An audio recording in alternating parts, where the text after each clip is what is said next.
Então, boa noite, sejam bem-vindos à segunda temporada, do SESMOcast. Hoje estamos aqui em mais um episódio. E esse episódio vai ser coordenado por mim e pelo meu colega Maicon, nós que somos acadêmicos do curso de Administração Pública aqui da UDESC SESMO.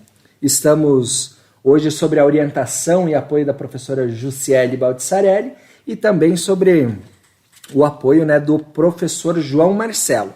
E o nosso convidado de hoje é Antônio Carlos Castilho, ele que é diretor-presidente do Instituto de Previdência Social dos Servidores Públicos aqui de Caçador. Ele que é servidor público efetivo, já há mais de 32 anos, já atuou em diversas áreas e cargos dentro da gestão municipal, possuindo uma grande experiência na área. E primeiramente quero agradecer, desejar boas-vindas a você, Antônio, pela disponibilidade. E já iniciamos, antes de tudo, um espaço para você se apresentar, para a gente conhecer um pouquinho mais de quem é o Antônio Carlos Castilho, servidor público da Prefeitura de Caçador. Boa noite, Maicon, obrigado pelo convite. Então eu, Antônio Carlos Castilho, como foi falado, eu sou servidor efetivo já há 32 anos. Comecei trabalhando no setor de compras da prefeitura. Vamos dizer assim, eu não tinha um anseio de ser um servidor público. Eu não, vamos dizer assim, não era meu sonho ser um servidor público. Até então eu tinha trabalhado 8 anos no privado e surgiu a vaga no setor de compras. Tinha essa necessidade no setor de compras e eu com 23 anos estava fazendo ciências contábeis. Então encaixou ali, comecei na prefeitura como contratado. Então, fiquei ali de janeiro a outubro de 94, que eu iniciei. Prestei concurso. Então, comecei como contratado. Prestei concurso, passei em primeiro no concurso e assumi a vaga de auxiliar de contabilidade. Então, nesse período que eu fiquei no compras ali, foram 3 anos do compras. Eu assumi a diretoria do Compras, porque o diretor do Compras ele pediu exoneração por conta de mudança de cidade, e eu ali já assumi como o departamento de Compras. Então, até chegar hoje, como diretor-presidente do Instituto de Previdência, eu passei por vários setores. Não sei se é interessante ou vocês gostariam de ouvir. Com certeza. Então, em 94 eu entrei, em 95, de 95 a 96, fiquei de diretor do departamento de compras, Em 2001 a 2004 eu retornei para o diretor de compras. Em 2005 eu passei a ser coordenador do setor de controle interno. E daí passou um tempo, eu assumi como assessor de orçamento e controle. Vim assumir a secretaria depois da assistência social em 2010. Aí em 2012, 13 eu assumi como diretor administrativo e financeiro na Secretaria da Saúde. Depois voltei para o controle interno em 2017, controle interno. 2018 eu assumi a Secretaria de Administração, daí fiquei até 2020.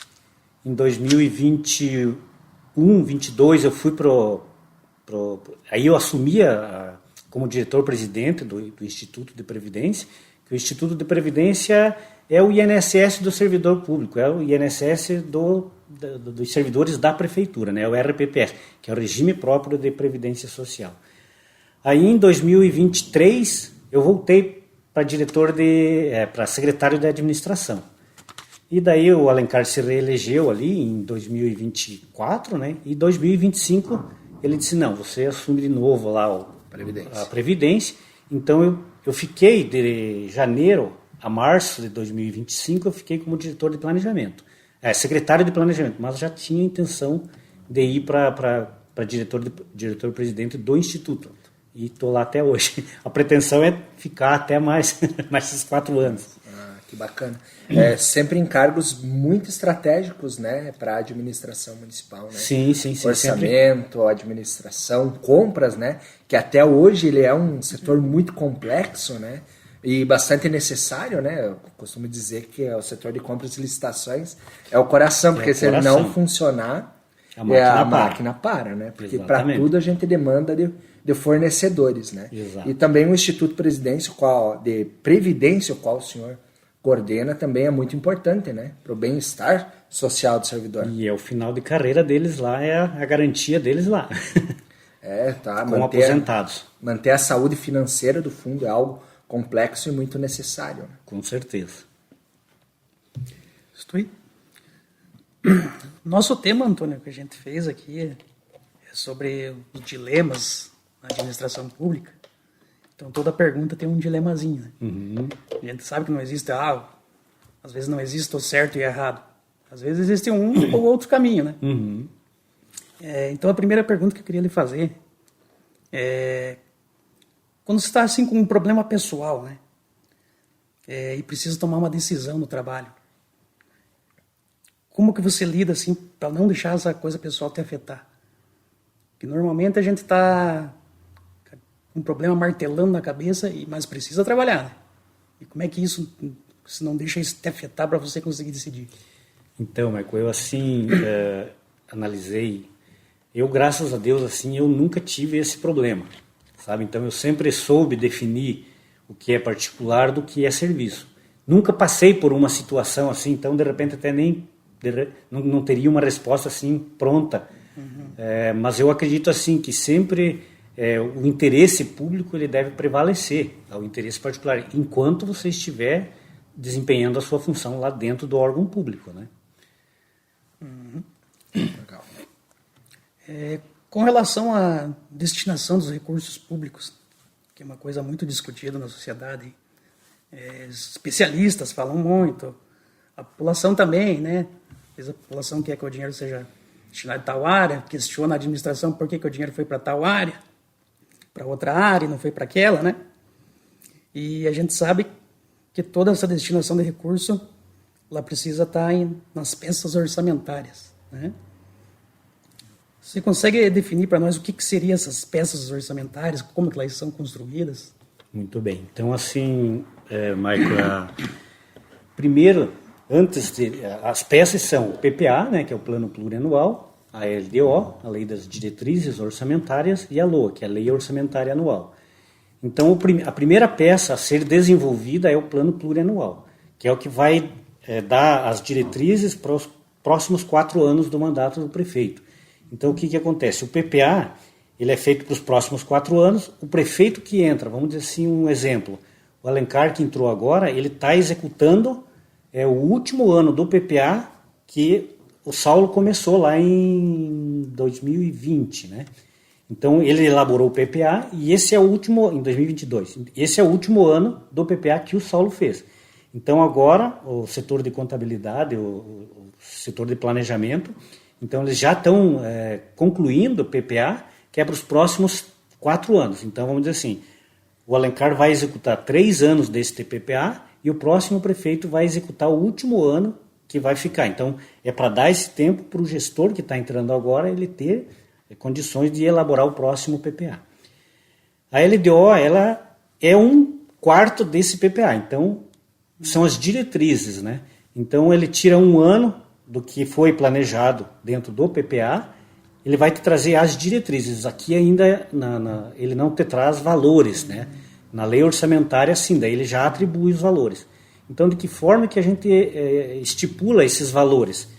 Através de estudos dos últimos 3 anos, né? A gente feito as médias de quanto que foi arrecadado, porque primeiro você estima a receita para poder fixar a despesa. Então, nesses 3 últimos anos ali, você faz a média, vê quanto você tem, você estima um crescimento, né? E você fixa a despesa. Então, esses valores que vão lá para a LOA, eles são retirados desse estudo. As 3 peças orçamentárias, eles têm, vamos dizer assim, são datas, né? A serem encaminhadas para o Legislativo, que lá eles analisam, fazem as emendas, convocam a população para uma audiência, trazer ideias para incluir dentro desse plano, né? E aí sim retorna, vamos dizer, até 31 de agosto o PPA e 31 de agosto a LOA. A LDO é até julho, final de mês de julho, a LDO tem que estar na Câmara para que eles façam a análise. Então, nesse momento, a LDO ainda ela não tem valores. É o momento em que os vereadores começam a solicitar, chamar as entidades para vir discutir esse projeto, né, que está sendo encaminhado. Depois de discutido, aí sim retorna para a prefeitura, diz, ok, é isso mesmo, não, nós precisamos colocar mais emendas aqui, nós temos mais instituições, mais associações a serem atendidas, e a gente vai precisar fazer. Daí o prefeito pode acatar ou não acatar. Geralmente acata, né? Porque se veio para uma audiência pública, significa que houve o interesse público ali. A vontade popular foi expressa. Isso. Então, daí tem esses prazos, e a aprovação da Câmara, depois que volta, vamos dizer, sai da Câmara, volta para a Prefeitura coloca os valores, com base naquele orçamento que eles tiraram da média dos 3 anos, né? Volta até dia 22 de dezembro, a Câmara tem que devolver para a Prefeitura já aprovados. Dentro do orçamento, né, das peças orçamentárias, existem limites, né? Então, assim, para o Fundo Municipal de Saúde ou destinado para a saúde, ele tem um mínimo de 15%. Então, a Prefeitura não pode aplicar menos do que 15% da receita corrente líquida em saúde. Hoje nós temos uma realidade aí que ultrapassa os 23%, 24%. Isso os 15% é obrigatório, mas o 25% é uma necessidade, né?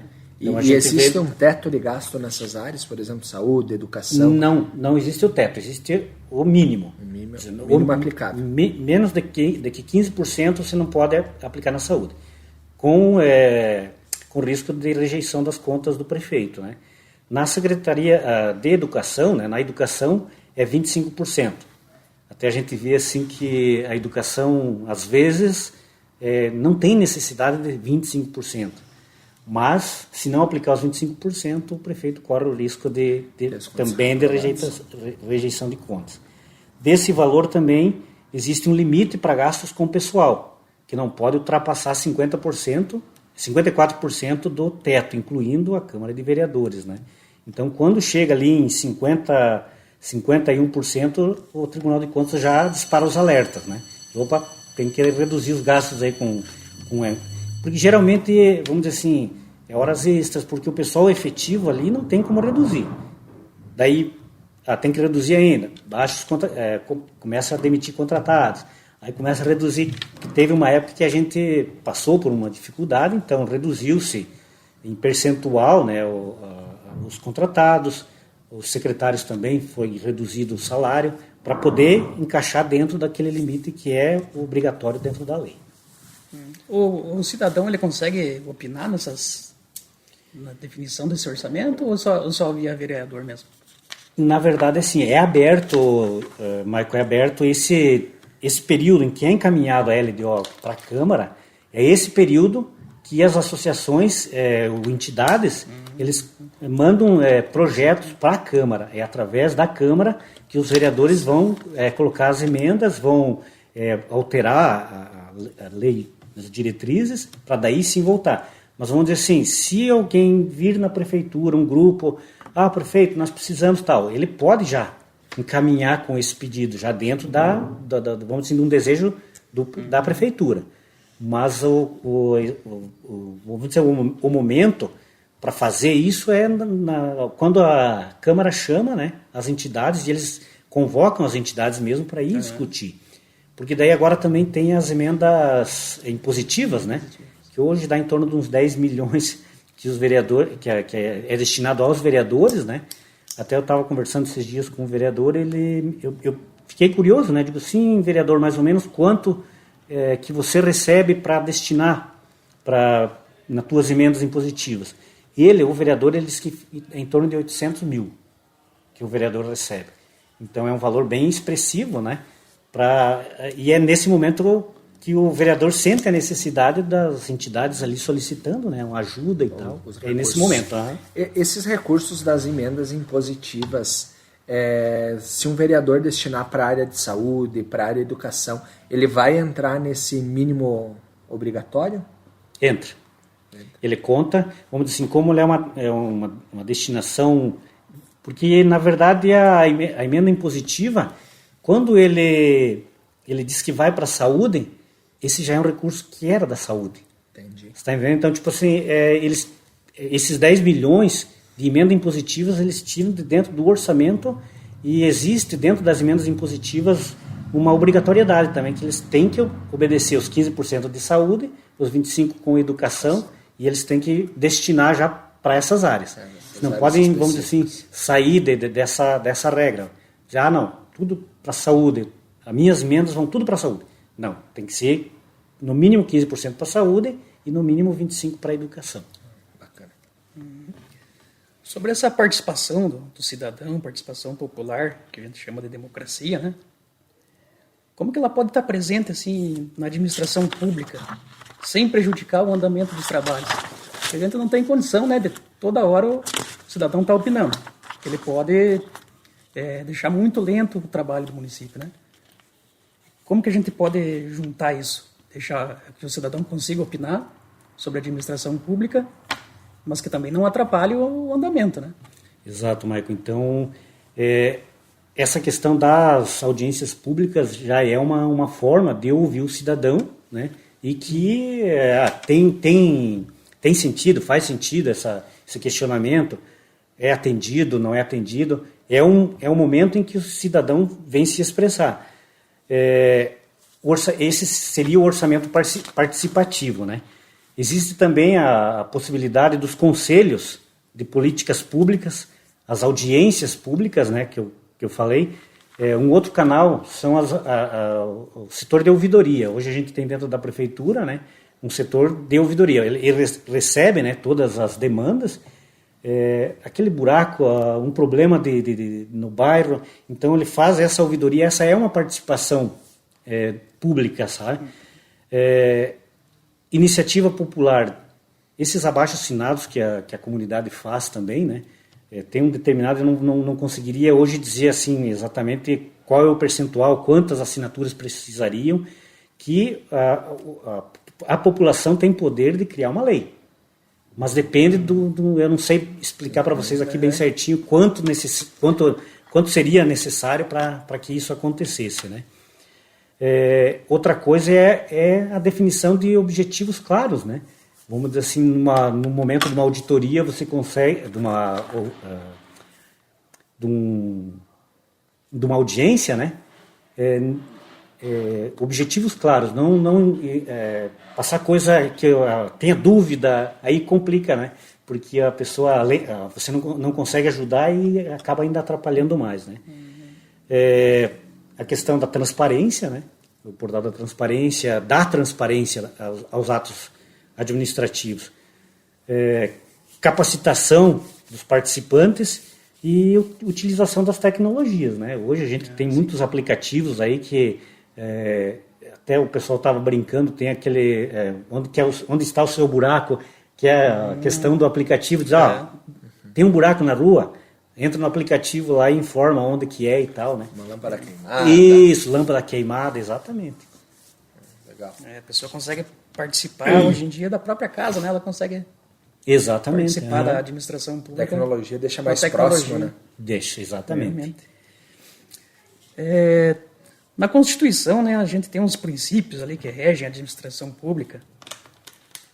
O princípio da legalidade, da impessoalidade, moralidade, publicidade e eficiência.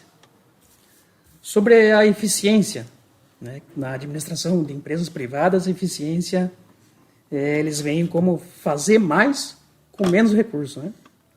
Você acha que na administração pública isso também cabe? Fazer mais com menos recursos? Você acha que a eficiência, que a Constituição, quando fala eficiência, ela quer dizer isso? Que a administração tem que fazer mais com menos? Então, eu vejo assim que dentro da administração pública, o fazer mais com menos, eu aplicaria mais na prestação de serviço. porque uma obra você não vai conseguir se não tiver recurso. Agora, a prestação de um serviço com mais qualidade, quando se trata de humano, aí a gente consegue fazer. Um exemplo com relação também à eficiência, né? Eu colocaria, vamos dizer assim, lá em 94, a Lei 866, a Lei de Licitações, ela não previa, assim, qualidade, eficiência, era preço, é menor preço. Agora, em 2021, com a 1433, então, se busca a melhor solução. Nem sempre a melhor solução vai ser a mais barata, mas a mais eficiente, entendeu? Então, nessa questão da eficiência com recursos, seria essa parte. Vamos dizer assim, existe dentro das peças ali da nova lei, estudos, né? Você vai ter que fazer um estudo técnico preliminar, um termo de referência bem elaborado para que você consiga comprar, vamos dizer assim, comprar a melhor solução. Então, dentro do serviço público, eu acho assim que a eficiência se aplicaria sem recursos na questão pessoal, né, que é a questão do servidor, do atendimento, e na questão financeira seria essa questão da eficiência da lei, né? Então, se comprar melhor, não comprar com preço menor. Hoje é permitido, antigamente com a 8666 era menor preço na lata, ali não tem o que fazer. Se não tiver qualidade, não adianta ter menor preço, né? Não é eficiente. Lá, né? Isso, lá na lei antiga, lá não se via qualidade. Então a gente perdia muito. Eu cito um exemplo das canetas, né? Então a gente comprava caixa de caneta que as empresas, elas começavam... tinha só a BIC, né? A BIC era o carro-chefe. E aí o que aconteceu? Empresas começaram a produzir o produto dentro das especificações da BIC para poder entrar em licitação. Então a qualidade era muito ruim. A gente perdia, de uma caixa, a gente perdia 50%. Que quando você ficava um pouquinho lá, ela secava, você não conseguia usar. Então o pessoal foi trabalhando.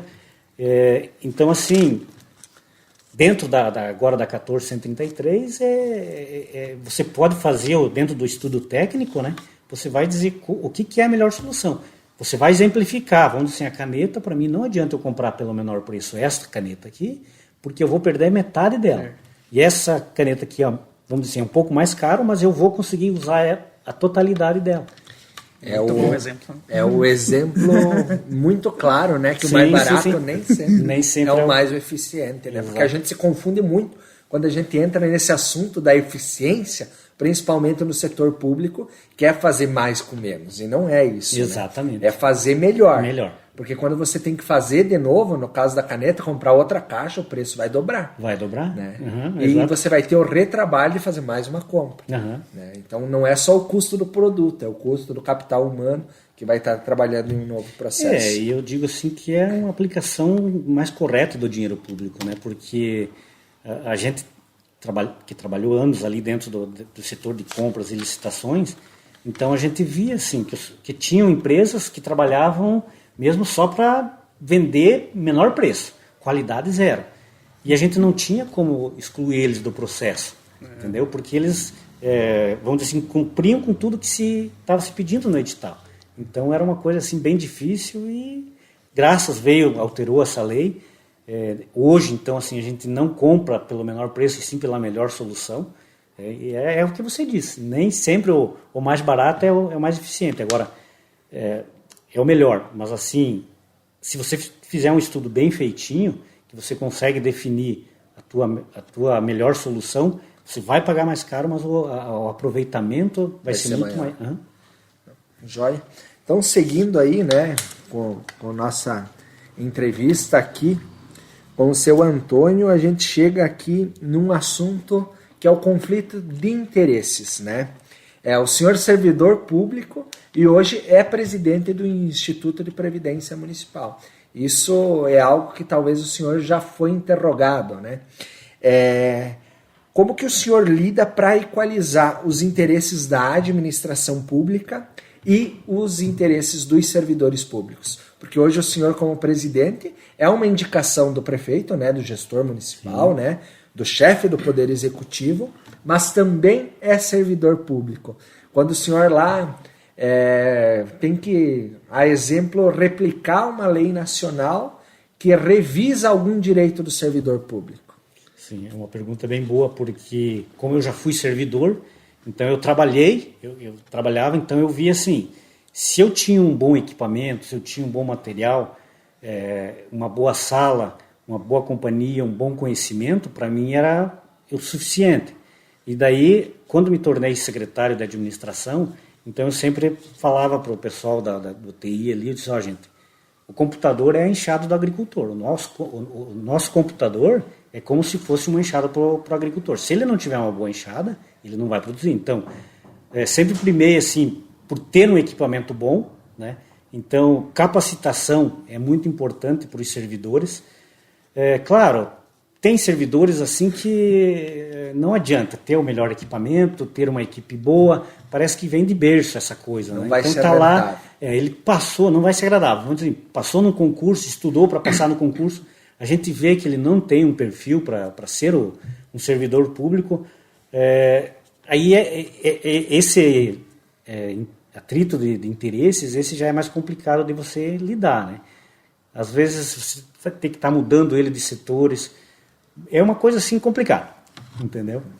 O senhor já teve em algum momento assim que tomar uma decisão de aplicar uma lei que o senhor não concordava enquanto servidor? Tinha. Eu lembro assim que eu era contra, tinha uma cobrança, eu no setor de licitações, então dentro do edital exigia as certidões negativas e entre elas tinha certidão negativa municipal. Então existia, não lembro se era uma lei ou um decreto, existia uma cobrança para a emissão dessa certidão negativa. Então eu sempre questionei, eu digo, meu Deus, a empresa vem aqui pegar uma certidão negativa e ele não, antes da informatização, que você conseguia entrar lá no site do município e baixar a certidão, então ele se dirigia até o setor de tributação lá e lá ele solicitava uma certidão negativa. E ele tinha um custo para essa certidão negativa. Então eu ficava questionando por que a empresa tem que vir aqui, retirar uma certidão e paga para dizer que ela está em dia, para poder vir participar de uma licitação onde ela vai vender para a prefeitura talvez por um menor preço. Tanto é que a gente foi batendo em cima disso e conseguiu tirar essa taxa de emissão de certidão negativa. Mas são leis assim que elas vêm, num primeiro momento é interessante, depois com o andar da evolução eu acho que deve ser extinta ou mudada, alterada, né? Evoluir. Porque esse é um caso, né? O contribuinte, né? Ele paga pelos serviços públicos e ele tinha mais uma cobrança. Mais uma cobrança de ir lá tirar uma certidão e dizer que ele estava em dia com o município. Às vezes a gente passa por algumas coisas que não tem, mas que bom que evoluímos, né? Sim, e melhoramos sempre os processos, né? O senhor já foi secretário de administração, diretor na Secretaria de Saúde, já esteve no orçamento, né? Nesses cargos assim de alto escalão, de primeiro escalão do governo. Muitas vezes a gente se depara com alguns interesses políticos partidários, né? E daí a gente tem um interesse da administração pública, que é o interesse público, né? Que é o interesse de todos. Como que o senhor lidava com esse conflito de interesse? O prefeito lá, mesmo o senhor secretário ou servidor público, né? Trabalhando lá no setor de compras quando iniciou a carreira. O prefeito quer tomar uma decisão, mas essa decisão vai contra o interesse da população, contra a legislação vigente. O senhor já teve algumas experiências nesse sentido? Teve algumas situações? Eu não me recordo, assim, mas não de prefeito, sabe? Mas talvez de servidores mesmo, né? Então a gente vê de servidores, por ser de um determinado partido que não foi o prefeito que se elegeu, da base. Isso, que não é da base, vamos dizer assim, faz corpo mole, faz errado para prejudicar o prefeito, e o inverso também é verdadeiro. Ele acontece? Isso, vamos dizer assim, depois de uma eleição, existem aqueles compromissos, né? Que de repente, fulano ajudou nós na campanha, nós temos que ajudar ele lá e promoção, tal. Isso, uma função gratificada. E então, com essa questão, assim, é complicado. Eu acho, assim, que, acima de tudo, deve prevalecer, né, o interesse público. Nunca o interesse de um determinado partido ou de alguém ligado ao partido, né? Não, legal. E tem algumas situações, né, na administração pública que ela vai prevalecer uma decisão técnica na administração, né? E às vezes ela não é muito bem aceita, muito bem compreendida pela população.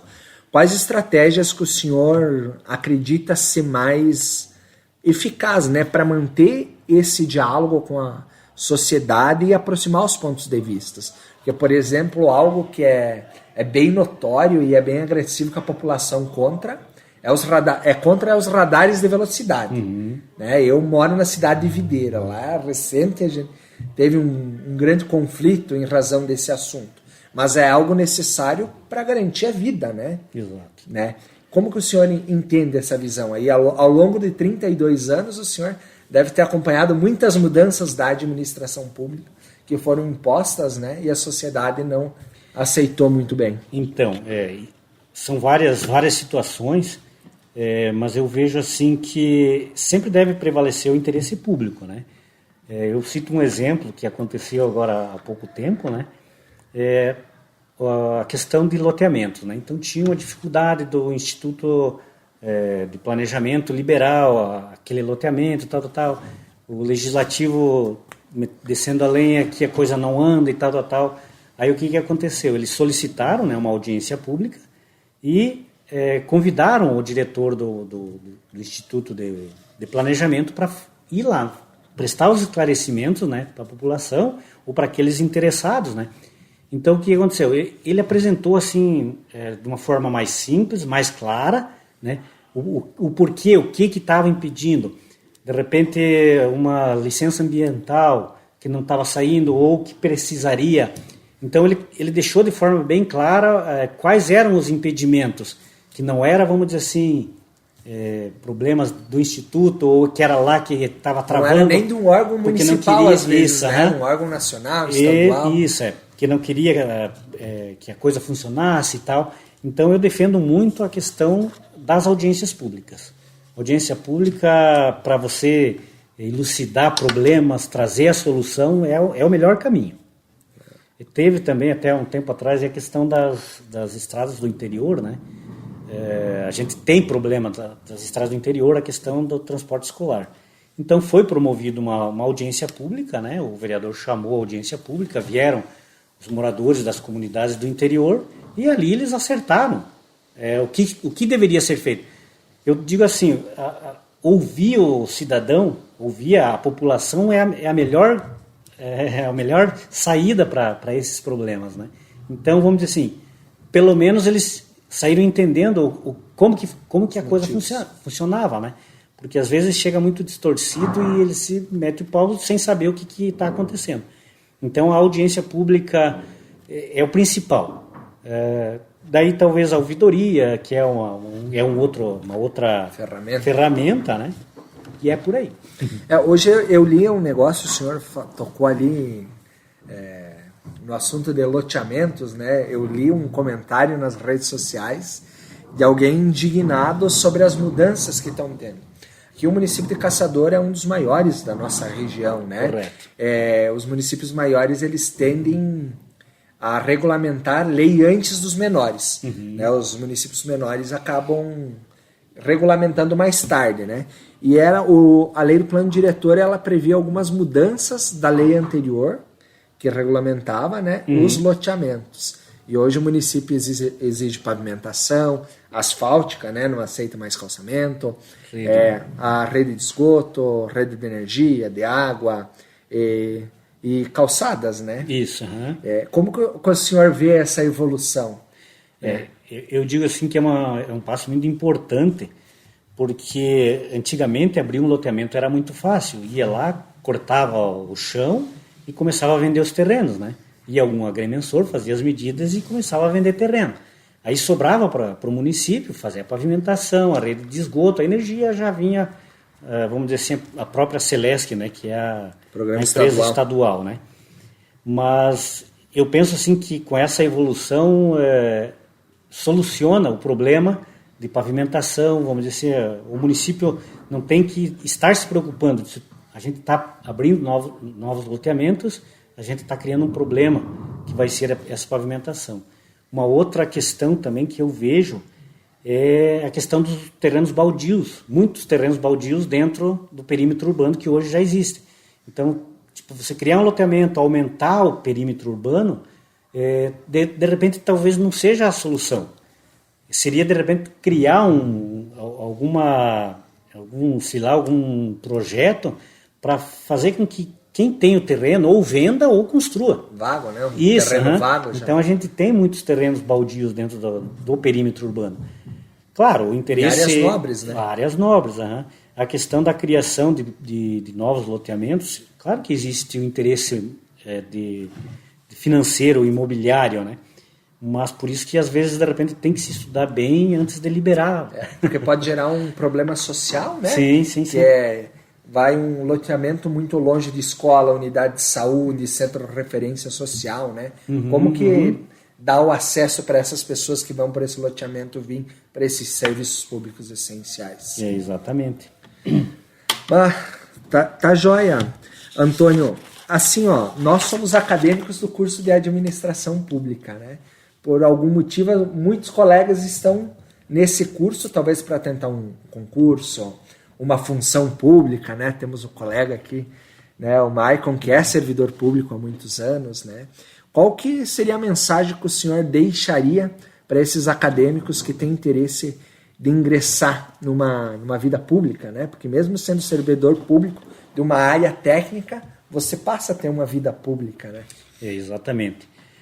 Até eu falei para o Maicon, tipo, essa parte eu gostaria de fazer uma mensagem, mais uma leitura, né? Pode ficar à vontade. Então, assim, como administrador público, né, há 32 anos já, a mensagem mais importante a ser transmitida aos estudantes é que esta não é apenas uma carreira de gestão e burocracia, mas uma vocação para servir ao público com ética, inovação e um senso profundo de responsabilidade social. Sejam agentes de mudanças, não meros executores de regras. Cultivem a ética, a integridade e a transparência. Desenvolvam habilidades que vão além das suas atribuições. Sejam resilientes e aprendam com os desafios. Entendam o real propósito do profissional. É uma grande mensagem, né? Porque é sempre um desafio, né? O serviço público é um desafio. Eu já estive no serviço público por muito tempo e todo dia é um desafio diferente. Sim.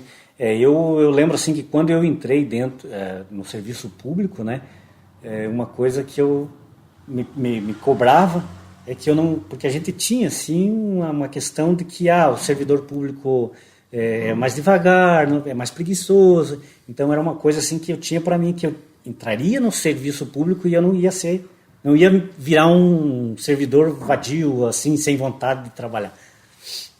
E isso mostra por todos os cargos, mais uma vez eu repito, né, sempre cargos muito estratégicos do governo, né, e muitas vezes a gente vê em outros municípios, até nas grandes capitais, que são cargos mais políticos, né, e aqui em Caçadores o senhor, como um técnico da administração pública, chegou a ocupar esses cargos, e é muito importante para o desenvolvimento da cidade. Isso, eu sempre falo que vamos dizer assim, a campanha política acaba em outubro. Eu sou servidor público depois de outubro.